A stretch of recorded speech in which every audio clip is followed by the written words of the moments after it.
And welcome to our March edition of Meet the Expert. I'm Angela Cripps, MD of the Recruiting Gym, and this is our wonderful expert today, Jo Phillips. Hello, Jo, how are you? Hi, Angela, I'm good. How are you? I'm very well, which is lovely. I'm hoping it'll stick like that because we've got the Recruitment Agency Expo next week, and the last 3 times that I've spoke there, I've got COVID. So it's not great. I'm getting a little bit of an echo. Can you just check your tabs that you haven't got anything else elsewhere? It's not going to be an issue though, because this isn't a discussion. This is a presentation and training. There's definitely another tab. I'm just going to mute you while you find it. Okay, hopefully we'll come back in a second and we shouldn't have that. I'm just double checking on mine that I haven't got it, but I haven't. So did you manage to find it, Jo? Let's have a look. How's that? No, we've got something open double. I'm wondering if it's your presentation. So we're going to go into it. We'll do that. I'll mute myself. We won't get the double up, and then we'll take it from there. And we'll come back afterwards to sort of discuss the issues as it goes through. So if you want to share your screen as we start, I met Jo, or I saw Jo present at a leadership conference a week or so ago, and following on from International Women's Day last week as well. We are in a situation where career success isn't always easy for women to put themselves forward. So Jo's here to do that, although this isn't just for women. All of the tips and techniques obviously work for men as well. Feel free to put your comments in the chat as we go along. If you're on LinkedIn Live, please put them in there as well. Jo Major, I can see you there, another phenomenal woman who was our Meet the Expert last month. So if you haven't seen hers, do go and check that out as well. I'm going to hand over to you and I'm going to mute myself and we'll take it from there. Thank you so much. Thank you so much for having me, and thank you to everybody for being here. It's my absolute pleasure to be with you just for the next half an hour or so. So to introduce myself, my name is Jo Phillips. I'm an exec coach and mentor. I am passionate about helping women to get where they want to be from a career and a confidence perspective. As Angela's just very rightly said, the tips, the techniques, some of the information that we're going to go through is absolutely applicable for men as well. We're certainly not leaving you out of the loop, and I absolutely want to get everybody's take and have everybody make comments and feel free to really dive into this session. So I'm an exec coach and mentor. I spend lots of my time helping women to get confidence and clarity within their career. And my other passion, as you can well imagine, is recruitment. I'm actually a classroom trainer and a practitioner for the industry. As I said, so grateful that you've decided to come along. It's my intention to make this really worth your while. So feel free, slurp your coffee, drink your drinks, dunk your biscuits, but also chuck your questions and your comments in the chat. We've got a couple of polls coming up. And my hope is that by the time you head off for lunch, that you feel as though you've got 3 actionable points that you could take away so that you're in a position whereby you can start really thinking about your career and its trajectory. So as I'm talking, one of the first things that I wanted you just to consider is when it comes to thinking about your roles and just how satisfied you are within your roles. We should have a poll coming up very shortly. And I'm interested to know, how satisfied are you at the moment with your career trajectory? And I think on the poll, we've got very, quite, or not at all. And I guess as you're considering that poll, to deepen your thoughts around it and to really reflect on it in a little bit more detail, is perhaps just to think about, actually, if I was to ask you where you are on a career scale. So 1 is absolutely nowhere near where I need to be. I'm underwhelmed. I feel underpaid. I feel undervalued. And 10 is actually I'm a 10 out of 10. I'm rocking it. I'm getting exactly what I want from my career. Where would you put yourselves on that scale? And whilst you give that some thought and some consideration, I'm going to walk you through some of the challenges and actually the wider issues that women face, because I'm keen that you know, as women, and men have challenges too, but I'm keen that you know that actually for women, there are some core and specific challenges that we might face within our careers. And I'm keen that you know that you're not alone.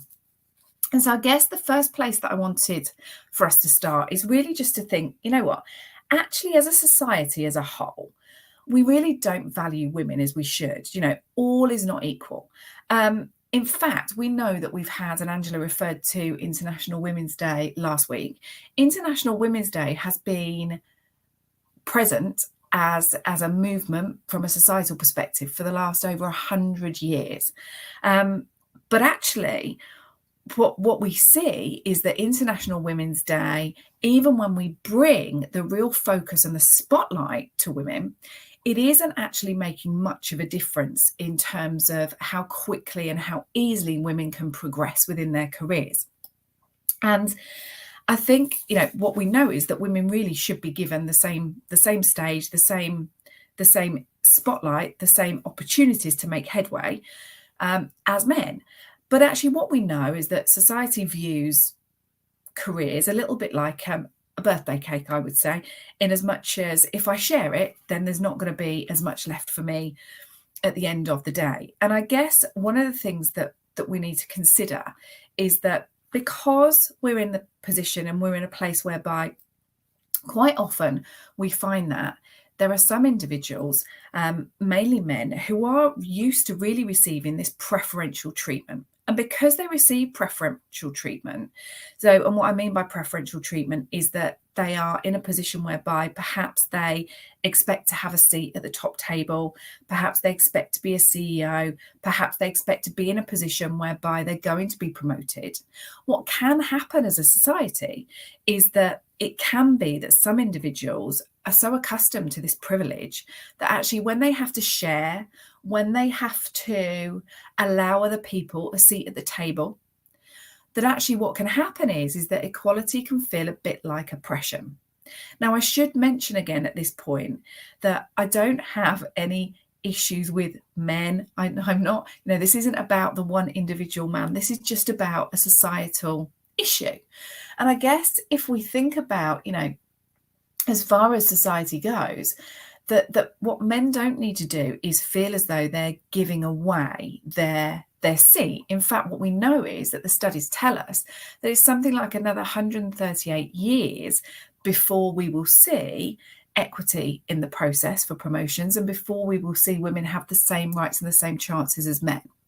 The second thing I'd like to say is that from a male position, they also can have their own challenges. So things like the chances of men being able to pick up a part-time role. Again, that's lessened. The chances of men being able to finish work and actually be able to go out and do things like the school run. Again, that's not expected. It's not deemed in society as being something that necessarily men would do. I think that's improved, but again, there are still those challenges. So I just wanted to mention that. And I think, what happens is that for lots of people, quite often when we're so accustomed to privilege, that's when, as I said, that's when equality feels like oppression. It's when people who have this entitlement around becoming promoted actually think their rights are being taken away when they're asked to share those same opportunities or the same resources with each other's, with anybody else. And I guess, quite often we all see the world through our own lenses. We all listen to voices in our echo chamber. And so I guess my opinion is very much that we won't change gender equality. We won't change the equity piece in the workplace through external initiatives, through people constantly talking. Yes, education is important, but actually what's really important and what I see coming up again and again with my one-to-one clients is it's super important to understand what's going on in the ecosystem that we work with, in the systems in which we are engaged with. And if we can identify what's happening in the systems, then we can figure out how we work the system to our advantage. And let me walk you through the problem as I see it. So the challenges that we have, and again, I wanted to just show you this, is this shows you actually, this is a picture that was taken. And this was taken actually in 2022, and it was actually taken at the Munich Security Conference. And as you can see there, we have the white, middle-aged, privileged, homogenous table.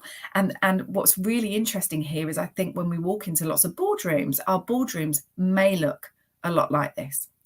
And so what I try and do is help women to navigate what this system might look like. Now, interestingly, in 2022, when this information was, or when this picture came out, there was a huge kerfuffle about it. It went out global on Twitter. It went crazy.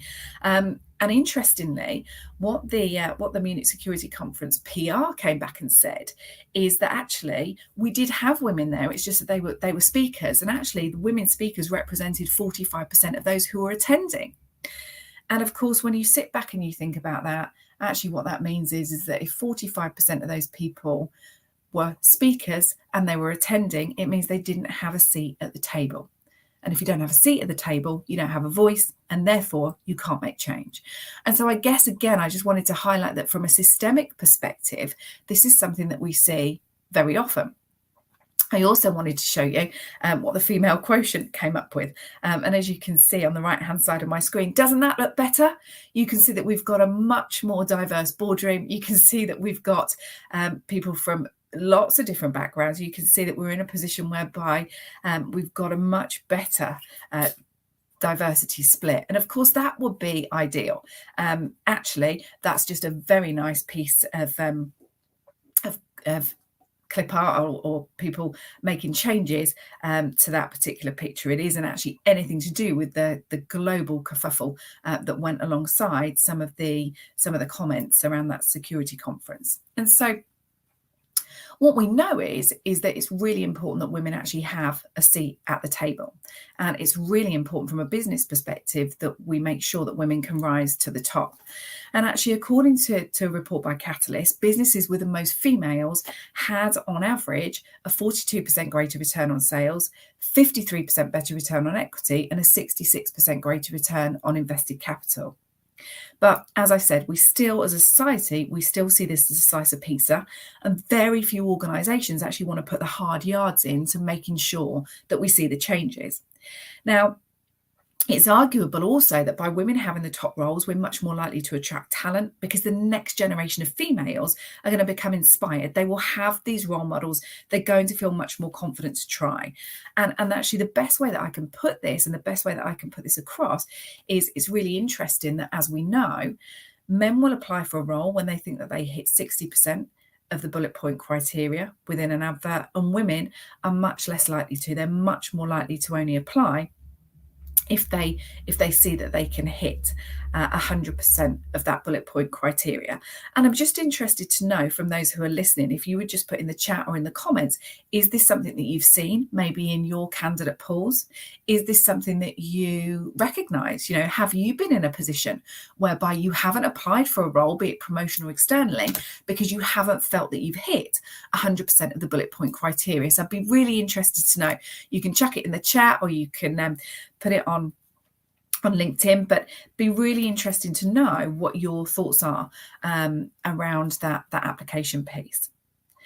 And so I'm just going to bring you back again to the 1 to 10 and ask you where you sit and how you feel on your scale. So whereabouts are you on that scale of 1 to 10? And I'm going to keep talking because I wanted to just have you really consider, you know what, actually, where am I on that scale? And for us to start to think about what you could do to move up 1 in the scale. So if you're at a 5, let's think about what we could do from a career point of view to get you to a 6. And if you're at a 7, what could we do to get you to an 8? And so as you're thinking about that, I wanted again to think about some of the things that happen from a societal perspective and some of the challenges that we see. You will all have seen that when Jacinda Ardern resigned, one of the big narrative was actually, can women really have it all? And of course, my answer to that is yes. But again, from a press narrative, they like to tell us that we can't have it all, that we have to maybe put ourselves in a position whereby we're very grateful for hybrid working, that we're very grateful that we get to do a school run, that we're very humble for the earnings that we have. But actually, what we should be doing is considering that, yes, we can have it all. We can do the role we want. We can have a hybrid role. We can do the school run, and we can still earn exactly the same as our male counterparts.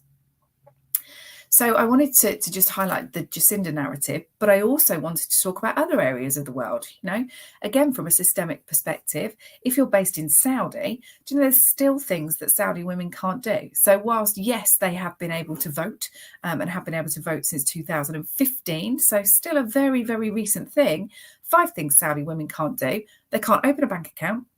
They can drive a car. but it's just they can't buy it without permission from their male guardian. They can drive to the airport, but good luck getting on a plane without your male guardian's permission.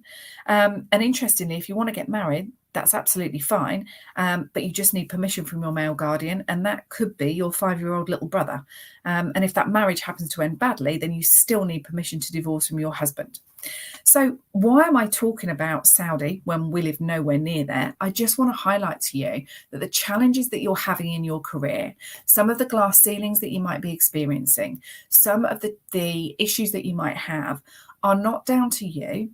This is not about you and who you are or what you're doing. This is about, we need to understand what the system looks like. We need to understand societal expectations. And once we've got that, we can then learn to navigate the system. And a lot of the work that I do with my one-to-one women is we look at how do we navigate the system to get where we want to be. And that's either to close our gender pay gap, to gain a promotion, or to find a role externally. And so I also wanted to highlight to you that actually we do live in a society whereby it's very much built around men. And imagine that we were in a society whereby your phone was too big for your hand. And that, again, is because it's predominantly designed by men.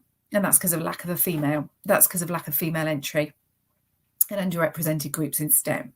Imagine a world where your car isn't as safe for you to drive as a male, and that's because the crash test dummy is a male, and their any safety is all around and has all been designed around a male's weight, height, and their dimensions.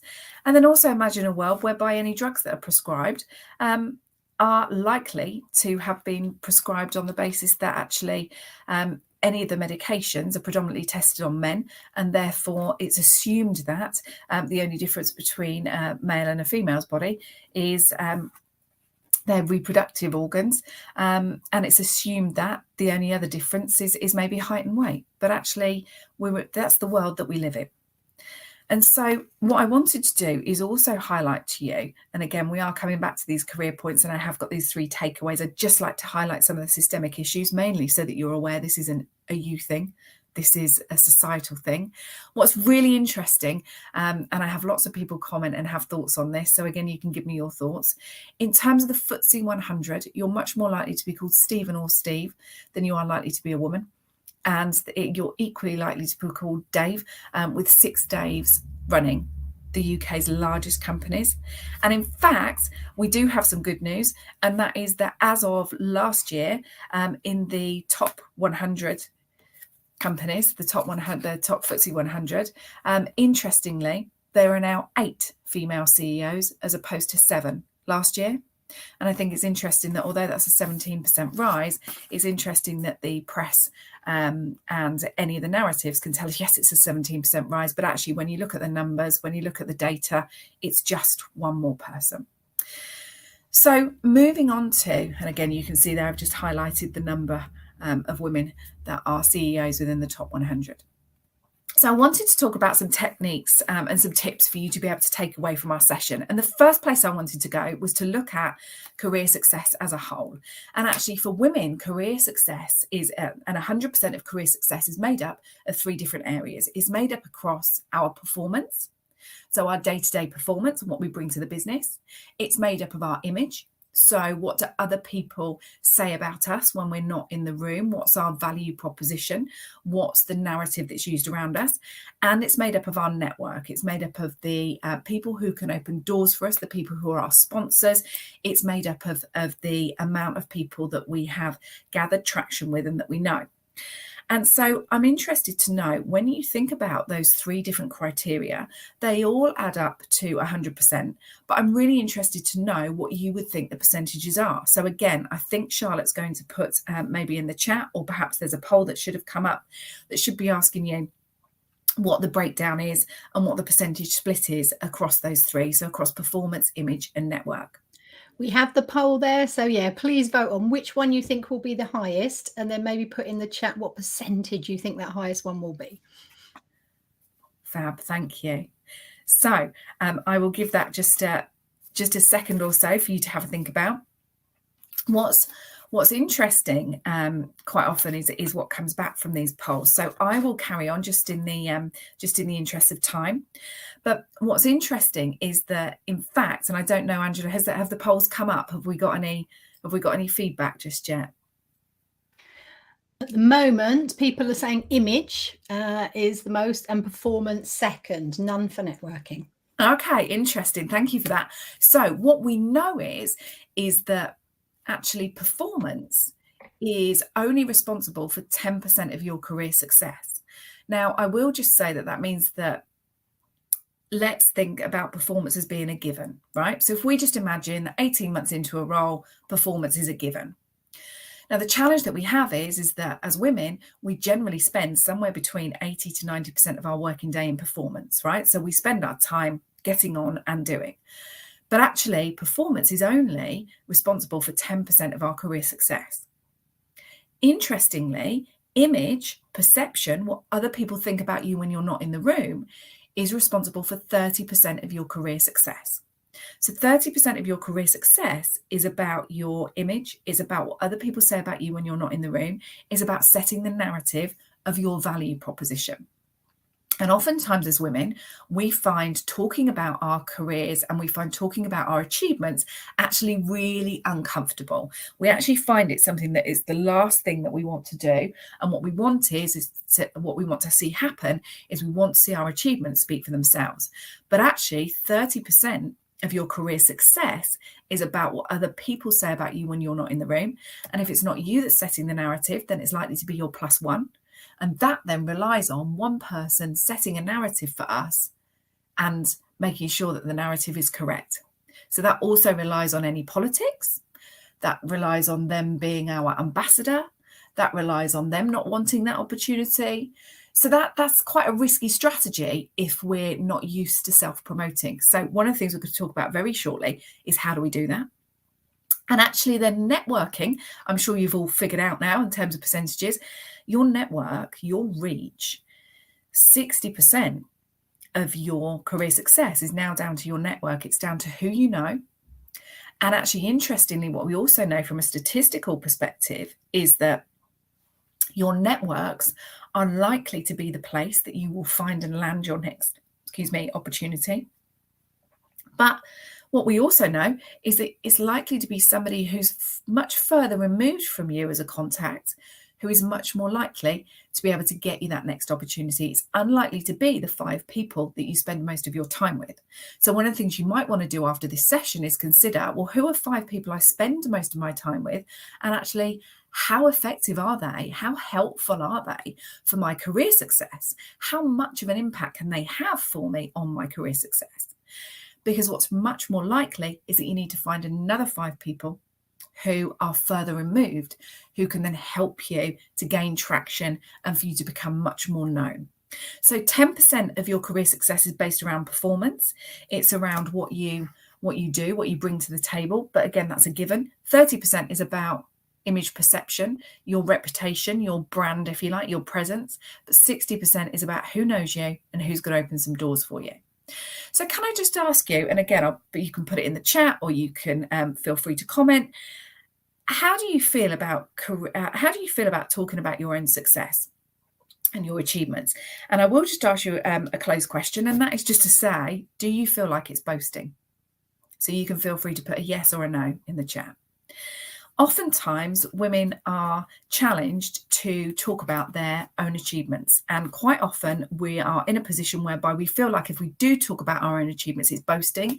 It's us really going against the grain. What we want is we want everybody to recognise our achievements and then promote us on the back of that.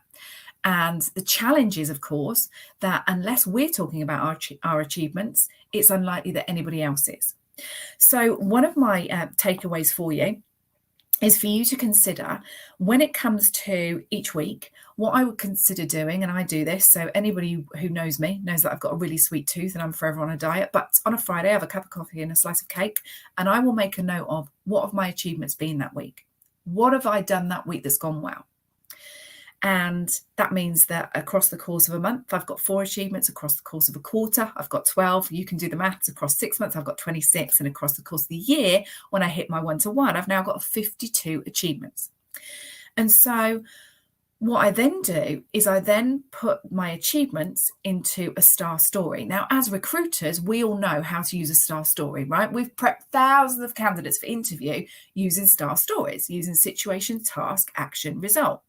But now what we're going to do is 180 that lens on star story, and we're going to put our achievements into a star story.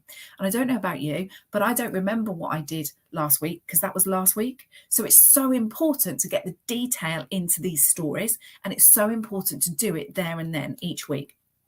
Now, your achievements might not be your field, seismic, gargantuan, earth-shifting achievements. That doesn't matter. What we're going to do is build up a bank of achievements so that you can self-promote in any instance. So let's imagine you're in a board meeting or you're in a meeting and somebody has a challenge and they bring that challenge to the forefront.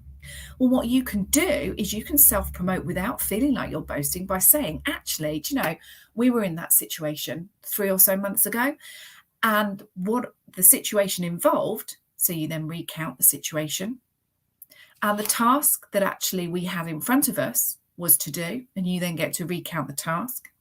And so the actions that I took was to do, and therefore the result to the business was we then saw growth in such and such an area. So what you're doing is you're using your star story to self-promote without feeling as though you've got to sit and feel boastful or feel as though you're going to experience any backlash. And I'm going to come on to talk about the backlash very shortly. The backlash is actually, there's plenty of research on societal backlash when women self-promote, but I'm going to come to that in a second. And I just want to go back to the A in STAR. So that's the action. And I just want to talk about the pronouns that we use. So oftentimes as women, when we're promoting, when we're self-promoting, quite often we will be very careful and not want to use the pronoun I. And what we'll tend to do is want to use we. It was us as a team that achieved. We together put in this strategy, or we together were in a position whereby we decided.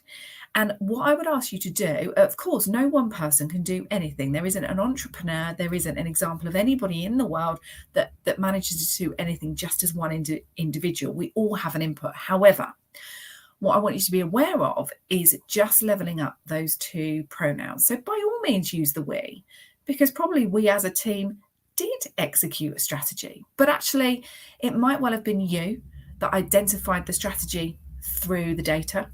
It might well have been you. So you can say, I had identified that the strategy ought to be.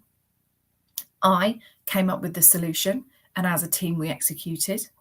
It was me that solutionized in that particular situation.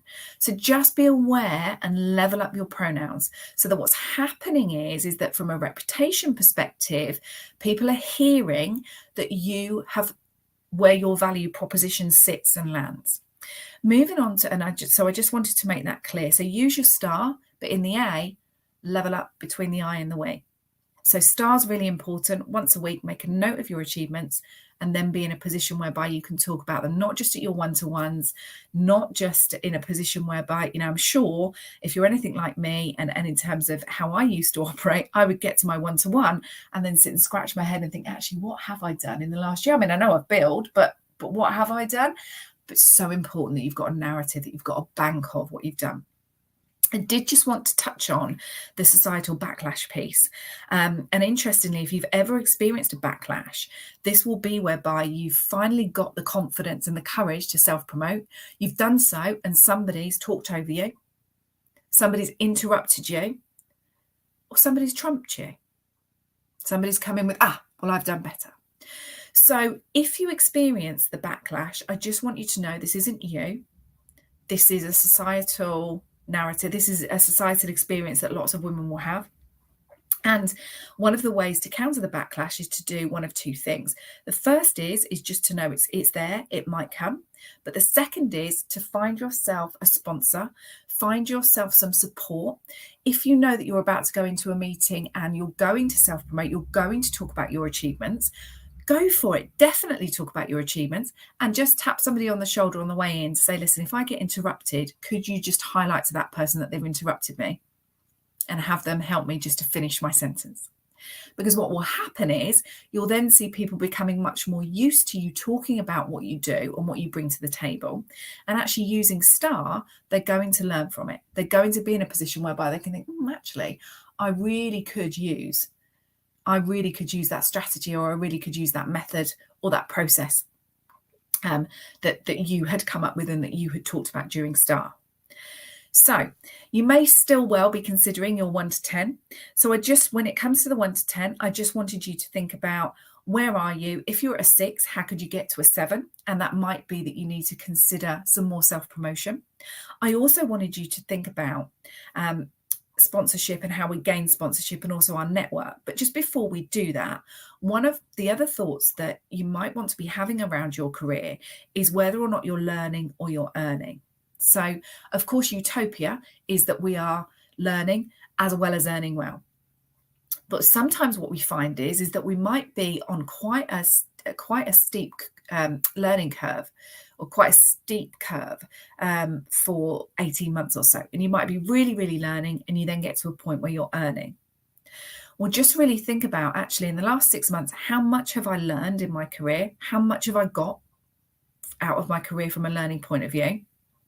And actually, what do I need to do to keep myself relevant? And I really would say that for anybody, staying relevant is so important at the moment. So if you found that you haven't learned that much in the last 6 months, maybe you're an experienced consultant, maybe you've worked across a particular discipline for the last 18 months, 2 years, and it might now be the time to think about, well, actually, is it time now for me to reach out and work on another discipline? Is that now something I could do to learn to make sure that I'm more relevant? It might well be that you're a very experienced consultant that's already worked across multiple disciplines, in which so is it the case now that you're learning is about being a managing consultant? Do we now need to look at, well, actually, what do I need to do and learn and understand in order to be able to manage people? So the either learning or earning becomes really important for us to think about. Every 18 months, what we really need to do is be having a skills build out. And again, for any of you who are Generation Z, for any of you who have got your whole careers ahead of you, oftentimes what I see with Gen Z is that actually there's a lot that the rest of us can learn. And that's because Gen Z tend to look at careers in 18-month stints. What am I doing for 18 months? What have I learned in that 18 months? Now I'm going to look over the horizon. What's next for me? What else can I learn in the next 18 months? Where can I go? What can I do? Who can I speak to? Who can be my mentor? How can I build out as many skills as possible? And I think oftentimes for us, certainly in recruiting, one of the challenges that we have is that oftentimes we'll be looked at for promotion on the basis of what our earnings are. But actually, you might be a consultant who has average earnings. Maybe your earnings aren't that super biller earnings, but actually maybe there's some learning for you around becoming a managing consultant. Maybe your skill set is much more aligned to managing people and coaching people and encouraging people than it is necessarily to billing. So consider that. It may well be that you're an excellent biller and the last thing you want to do is become a manager. So maybe think about, well, actually, how could I become a mentor to other people, but also how can I build out my skill set? And I think, again, when you're making a note of STAR, and I am going to move on from STAR, I just love STAR, but I think, again, when you're making a note of STAR, you'll be able to see some commonalities across your achievements, and that also might help you to see some gaps in terms of where we need to do some learning. And I guess I wanted to think about really that from a female perspective, that oftentimes we have been taught to think about our careers as being on a ladder, and actually the ladder doesn't apply for women. And I am coming back to the networking piece very shortly, but I just wanted to mention this. The career ladder doesn't work for women, and that's because, you know, if you put yourself on a ladder, you either go up, you go down, or you fall off, right?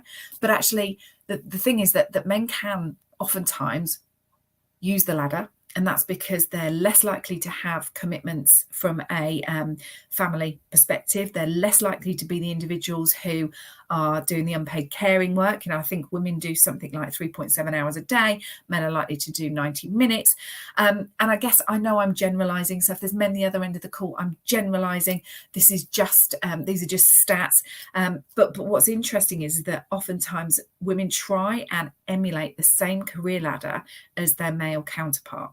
And what I would encourage you to do as a woman is to think about things along the same lines that Sheryl Sandberg, so Meta's COO, Sheryl Sandberg talks about. And she says, look, one, if I'd have tried to plan my career when I had just graduated, I would really have struggled. And that's because actually Mark Zuckerberg was still in elementary school and Facebook didn't exist. So scrap trying to plan our careers for the next 20, 30 years. That's a misnomer. That's not necessarily great guidance. The second thing that she talks about is, look, again, forget the ladder, forget trying to replicate a male approach to career, but actually put yourself and think about those kids' jungle gyms. And then she takes it one step further and she says, look, think about a jungle. Think about a jungle floor. Put your feet on a jungle floor. And I know, bear with me, if you might be in an office, on a train, you might be wherever you are, bear with me. But just metaphorically, put your feet on a jungle floor, look up at the trees and see the lower hanging branches. And that's where we start to consider and think about our sponsorship and our network. So think about, hang on a minute, I don't have to follow anybody else's blueprint. I don't have to follow their trajectory. I can go my own way. And now think about those lower hanging branches and think about, actually, who could I speak to? Who could I reach out to? Who could help me to make some lateral moves, learning whilst I'm going? Who can help me to make some lateral moves on my way up to then hit and again look right up at the top of the trees and consider the blue sky in between? And that may well be where your next roles are. So I wanted you just to think about and just to really be aware that, and I'm aware that I'm going over for time, so I will be drawing to a close shortly. But I wanted just to think about, the importance of what success really looks like. And oftentimes, I think we think that success is kind of this one trajectory that just goes up in a really easy straight line, and we should just be able to follow everybody else. And the fact is, we're much less likely to be able to do that. What we really need to do is consider learning, is consider our networks, is find ourselves sponsorship, is be in a position whereby we are reaching out and meeting with and connecting with many, many other people, because the stats tell us and the information tells us that actually female career success is much more about what people say about you when you're not in the room. So think about setting your narrative, but also think about using your star stories. Think about making sure that you're representing yourself in exactly the way that you want to. But also it's about learning from the squiggly bits. So it's about, who can I speak to? Who could my mentor be? And I actually have 3 mentors. I have one mentor who's just a fantastic connector, will connect me to anybody. I have another one who works in the same industry, who does the same work as I do, and we can bounce ideas off of each other. And I have another one who puts me in a position whereby she'll ask me the really challenging questions. So I have 3 mentors. But I think it's really important that when we're thinking about our networks, that we really think about expanding and opening up our networks, because actually it's that will open up the doors for the next role. And so what I wanted to leave you with is just 3 considerations. One is, you're either earning or you're learning. So where are you when it comes to your careers? The second is about increasing your network and gaining that sponsorship. So increase your network, gain those sponsors, find people who will open doors for you. And the third thing I wanted to leave you with is really being very practical about talking about your achievements in the workplace and beyond, and really exercising that muscle of promotion. So I hope that's helped, and I hope that's given you some key takeaways. I'm very aware, and I'm sorry, Angela, I've run over, so I will stop sharing and make sure that we've got some time for questions. That's not a problem at all. That's been amazing. We've all been having discussions in between on LinkedIn Live and on here. And it has been predominantly women. We did sort of target women, but I do want to give a shout out to Craig Munch, because he's the only man that's joined us in there. So well done, Craig. There's lots of things in here. And I've just pulled those last 3 together, actually. 1, set your narrative, utilize your star stories, and who can be your mentor on your route to success on that squiggly line, not the straight line. Doesn't matter whether you're male or female, does it? It works for everyone. I think we just need to shout a little bit more, and we need to promote a little bit more. And that was part of the Recruiting Gym's ethos as well. When I got involved, that we've ended up with 60% of our Ask the Coaches out of the 86 or so are women, and 40% men. So we've switched it a little bit there. It's probably going to even itself out this year, and I'm fine with that. 50-50 is great, but we needed to get a lot more women like yourself out there. Joe Major saying great session. Wendy was saying I'm a nightmare for interrupting because my ADHD, and actually hadn't necessarily taken that into account. And I did say that, yeah, Alex Moore, the founder of the gym, he was diagnosed during lockdown, and it made a lot of sense. So sometimes it's about, appreciating the other person. You don't know what they're going through. You don't know who they are or their reasons for it. But if we could all maybe today take a moment, if someone gets interrupted, to give them their chance to finish their story. I think that was a really good tip as well. There were so many there. It was meant to be 3, Joe. We ended up in the chat. Charlotte, if there's any questions on LinkedIn Live, can you transfer those over? And if you want to ask Joe a question, this is your last moment to do that. We've got about 5 minutes, so we can pick up on any of those. There were some shocking stats in there, though, wasn't there? I think it's so interesting, isn't it, that this, what the press wants us to believe is that things are changing and moving much more quickly, but actually we're going at a glacially slow pace. And I guess it's why I'm so passionate about, if we can understand what the system is that we work within, we understand the challenges, then we can make a difference individually. Rather than waiting for the organisation to come to us and make their changes, because that might take a lot longer to do than if we just put one foot in front of the other and we start doing some of these things. Well, I must admit, I thought performance would be the driving factor. That would be above all. So to know that it was 10%, I'm thinking, what have I been slogging my guts out for this whole time? And probably why I ended up setting up my own companies anyway, because I think things should be on performance, not on your image and not who you know, although that was something my mum shared with me when I was very young. It's not what you know, it's who you know. So that has been ingrained in me. And I do use my network, and hence the Recruiting Gym, this community of 11 coaches where we all support each other. Really important that, we do help on there. Joe Major saying, the data is shocking. I do get frustrated that we've got to be part of fixing the problem. You're right. The Equal Pay Act came in 1970. Am I right? We're 53 years later, and are we equal pay, Joe? We are far, far, far from equal pay. And I think, it's interesting that the gender pay report, of course, came in, and but what's interesting is that when Liz Truss was Equality Secretary, one of the things that she did is she actually put the gender pay gap report on hold during COVID, because it was too much hard work. It was too much hard work for the companies. And also, what's interesting is that her department in government was actually the department with the biggest gender pay gap across the whole of government. So, there's a lot of work that we have to do from a systemic perspective to fix this.